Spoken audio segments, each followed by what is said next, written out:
Assalamualaikum warahmatullahi wabarakatuh.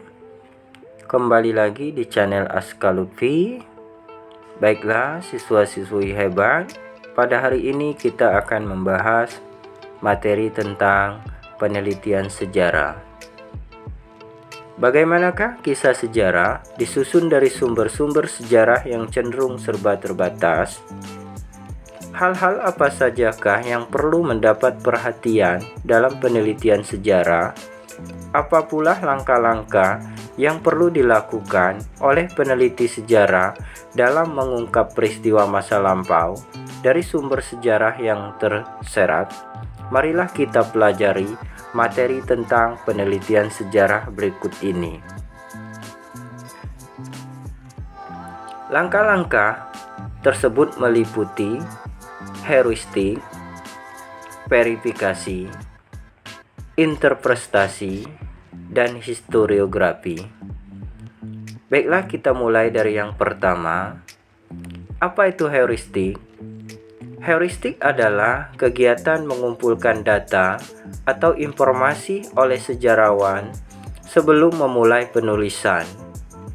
Data-data yang dikumpulkan berupa artefak atau dokumen tertulis. Data tertulis bisa berupa prasasti dan dokumen, sedangkan artefak berupa bangunan-bangunan kuno dan peralatan. Yang kedua, verifikasi. Setelah sumber atau data yang diperlukan berhasil dikumpulkan, langkah berikutnya adalah verifikasi atau kritik sejarah atau keabsahan sumber. Menyangkut kritik sejarah ini dibagi menjadi dua.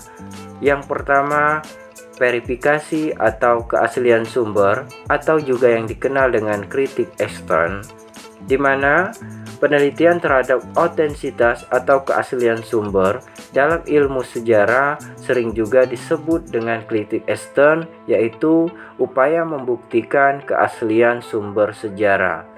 Misalnya, untuk meneliti sebuah dokumen diperlukan penelitian antara lain terhadap kertas, tinta, bahasa, gaya penulisan, kata-kata, dan sebagainya. Yang kedua, verifikasi atas kredibilitas sumber atau kritik intern. Kebenaran isi dari sumber sejarah yang akan digunakan sebagai data perlu diuji kebenarannya. Dalam ilmu sejarah, ini disebut dengan kritik intern. Sebagai contoh, seorang peneliti sedang meneliti surat pengangkatan seseorang sebagai ketua. Apa yang perlu kita buktikan? Misalnya dengan bukti foto. Yang ketiga, itu adalah interpretasi. Di mana interpretasi itu adalah menafsirkan dan menyimpulkan data yang telah ada dengan mencari maknanya. Di dalam interpretasi ini ada dua cara yang bisa kita lakukan. Yang pertama yaitu dengan menganalisis. Apa itu analisis? Berarti menguraikan beberapa kemungkinan yang terkandung dalam sebuah data. Sebagai contoh, penelitian tentang sejarah sebuah kota. Dari sebuah dokumen diperoleh tentang keterangan bahwa ada satu organisasi sosial. Pengurus organisasi itu berasal dari berbagai latar belakang sosial, agama, dan pendidikan. Data mengenai tiap anggota pengurus paling tidak meliputi pekerjaan, usia, agama, dan lain sebagainya. Yang kedua itu ada sintetis.